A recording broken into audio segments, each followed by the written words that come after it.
निसर्गानं भरभरून दिलं या कोकणाला. अतिशय उत्तुंग असा लांब लचक समुद्र किनारा आहे. अनेक प्राचीन मंदिरं इथे आहेत, ऐतिहासिक गडकिल्ले आहेत, त्याचबरोबर कला, साहित्य आणि सांस्कृतिक क्षेत्रातील बऱ्याच विभूतींचा पदस्पर्श या भूमीला लागला आहे. 80च्या दशकात जर कोणी पाहिलं असेल तर एक चित्रपटही आला होता गारंबीचा बापू या नावाचा. त्याच्यामध्ये आसूतचं हे केशवराज मंदिर आणि त्याचा परिसर, विशेषतः हा लाकडी पूल त्याच्यामध्ये दाखवलेला होता. जागा इथे आहेत आणि त्याच्यातून हा रस्ता जातो. त्यामुळे आता जवळजवळ दुपारच्या 12 वाजता आपण या मंदिराला भेट द्यायला आलोय, तरीही उन्हाचा जराही थकवा जाणवत नाही, उलट उत्साहच वाढलेला. तर विष्णू मंदिरे किंवा विष्णुपत्नी लक्ष्मी यांची मंदिरे ही भरवस्तीत असतात आणि शंकराचं मंदिर हे एक अलिप्त ठिकाणी असतं. परंतु केशवराजाचं मंदिर त्याला अपवाद ठरतं, कारण हे गावाच्या वस्तीपासून खूपच दूर आहे.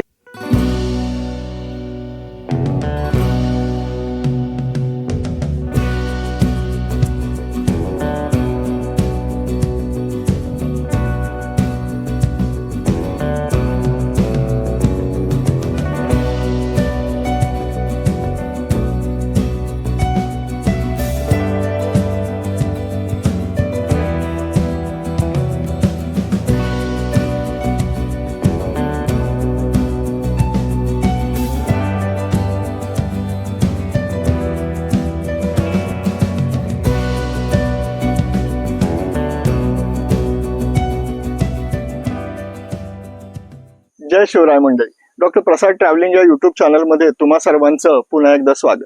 मंडळी, आपला कोकण म्हणजे धर्तीवरील स्वर्गच, आपल्या महाराष्ट्राचं नंदनवन. निसर्गानं भरभरून दिलं या कोकणाला. अतिशय उत्तुंग असा लांब लचक समुद्र किनारा आहे. अनेक प्राचीन मंदिरं इथे आहेत, ऐतिहासिक गडकिल्ले आहेत, त्याचबरोबर कला, साहित्य आणि सांस्कृतिक क्षेत्रातील बऱ्याच विभूतींचा पदस्पर्श या भूमीला लागला आहे. असंच एक प्राचीन मंदिर, जवळजवळ 1000 वर्ष जुनं मंदिर पाहण्यासाठी आपण आज आलो आहोत दापोलीमध्ये. त्याच्या जवळच असलेल्या आसूद या गावी केशवराज मंदिर पाहायला. आपण आज केशवराजाचं दर्शन घेऊया. तुम्हाला जर हा व्हिडिओ आवडला तर नक्की लाईक करा, चॅनलला सबस्क्राईब करा आणि आपल्या मित्रांनाही शेअर करा. चला तर घेऊया दर्शन केशवराज महाराजांचं.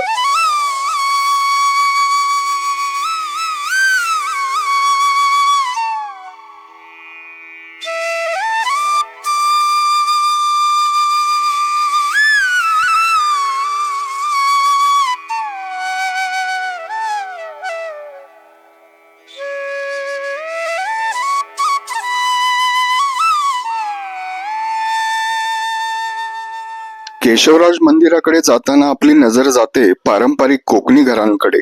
जांभा दगड, लाकूड आणि कौलारू छताचा वापर केलेली ही घरे, त्यावर सुपाऱ्या वाळवत ठेवलेल्या, नारळ, आंबा, काजू, फणस इत्यादी वृक्षांमधून निघणारी दाट सावलीतील वाट ही खरी श्रीमंती.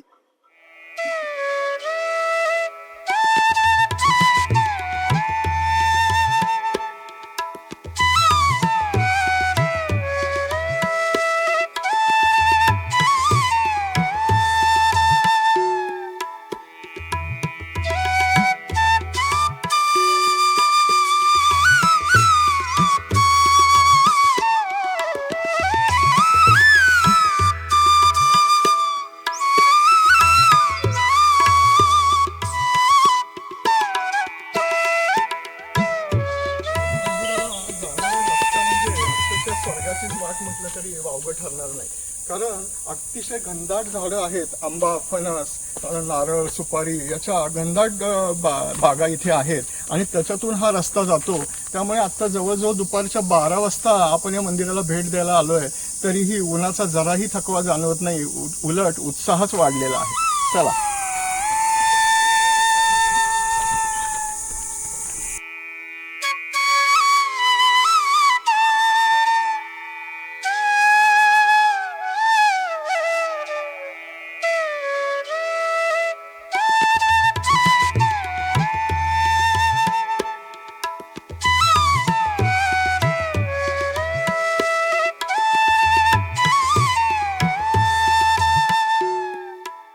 या निसर्गरम्य अशा वाटेवर खाण्यापिण्याची ही चंगळ असते बर का. कोकम सरबत, आंबा पोळी, फणस पोळी, आवळा सरबत यांचा आस्वाद तुम्ही घेऊ शकता आणि तोही सागर संगीत. हे ऐकाच एकदा.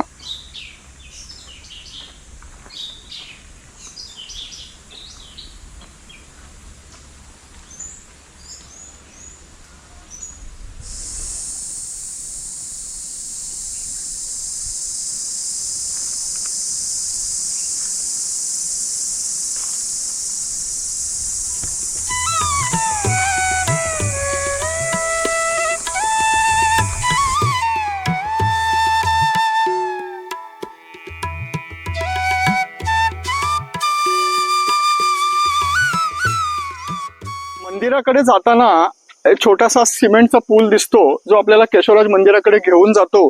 पण पूर्वी हा पूल हा लाकडी पूल होता. ज्येष्ठ साहित्यिक श्रीना पेंडसे यांच्या गारंबीचा बापू या कादंबरीमुळे हा पूल आणि हा परिसर अजरामर झालेला आहे. 80च्या दशकात जर कोणी पाहिलं असेल तर एक चित्रपटही आला होता गारंबीचा बापू या नावाचा. त्याच्यामध्ये आसूतचं हे केशवराज मंदिर आणि त्याचा परिसर विशेषतः हा लाकडी पूल त्याच्यामध्ये दाखवलेला होता. कदाचित याच जागी होतं की शेजारी माहित नाही. इथेही काही खानाखुणा दिसतात की इथे पूर्वी लाकडी पूल होता, परंतु आता सध्या सिमेंटचा पूल आहे. अतिशय स्वर्गीय अनुभव आहे. एवढ्या कडक उन्हातही इथला उत्साह जराही कमी होत नाही.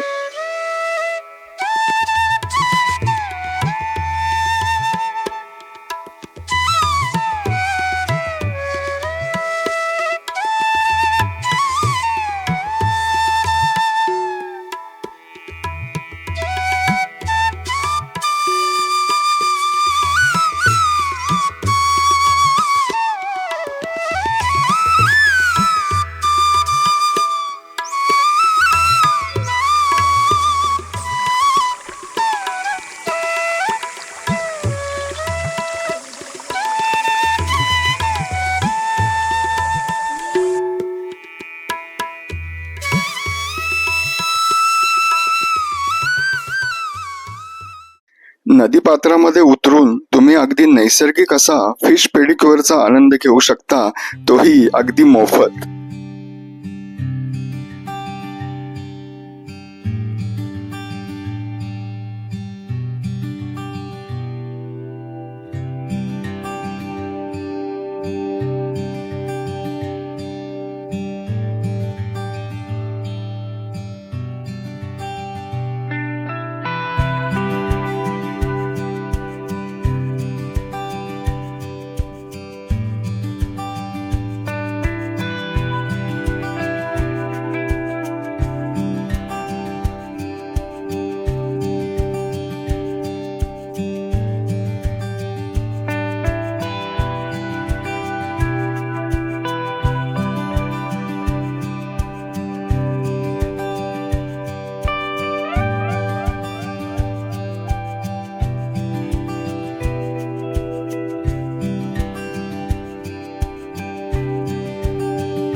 साधारण 1000 वर्षापूर्वीचं हे बांधकाम आहे असं सांगितलं जातं. पूर्णपणे दगडी बांधकाम या ठिकाणी आपण पाहू शकतो. खरं तर विष्णू मंदिरे किंवा विष्णुपत्नी लक्ष्मी यांची मंदिरे ही भरवस्तीत असतात आणि शंकराचं मंदिर हे एक अलिप्त ठिकाणी असतं. परंतु हे केशवराजाचं मंदिर त्याला अपवाद ठरतं, कारण हे गावाच्या वस्तीपासून खूपच दूर आहे. या केशवराज मंदिराच्या इथे कार्तिक महिन्याच्या पहिल्या एकादशीला उत्सवाला सुरुवात होते, तर पौर्णिमेच्या दिवशी येथे प्रसाद दिला जातो.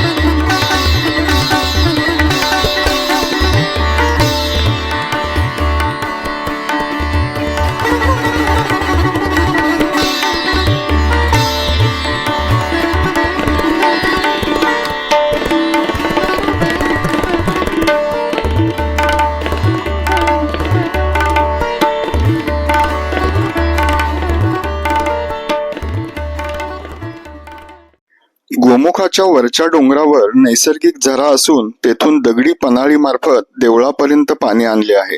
त्यामुळे 12ही महिने गोमुखातून पाणी वाहत राहतं. या पाण्यात हातपाय धुवून भाविक मंदिरात प्रवेश करतात.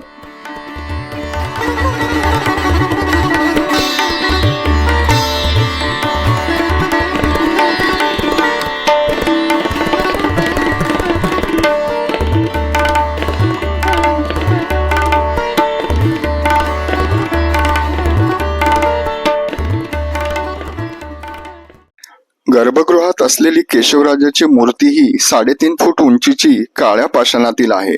केशवराजांच्या हातामध्ये पद्म, शंख, चक्र आणि गदा अशी आयुधे दिसून येतात. खुला सभा मंडप, अंतराळ व गर्भगृह अशी मंदिराची रचना आहे. तर मंदिराच्या प्रांगणात फरसबंदी केलेली आढळते. या ठिकाणी मनाला मिळणारे चैतन्य जग विसरायला लावणारे आहे. एक विलक्षण मनशांती इथे लाभते.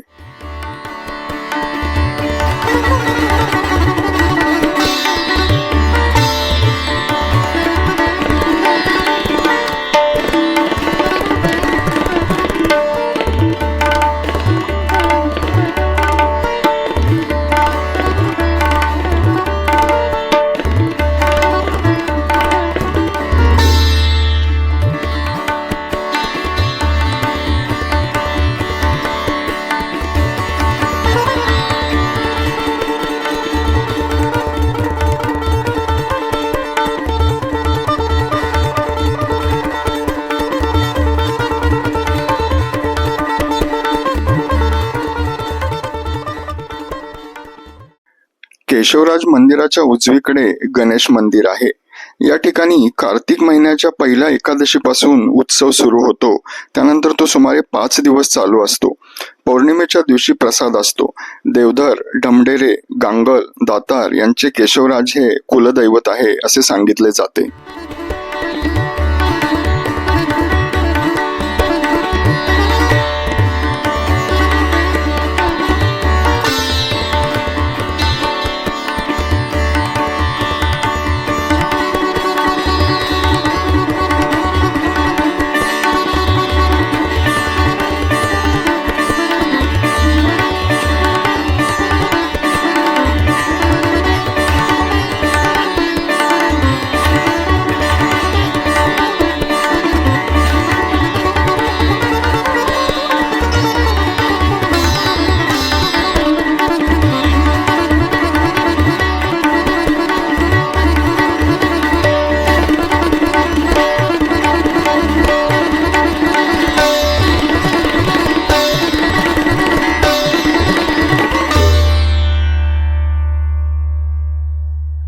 केशवराज मंदिराची ही स्वर्गीय सफर झाल्यानंतर अर्थातच वेळ होते कोकणी जेवणावर ताव मारण्याची.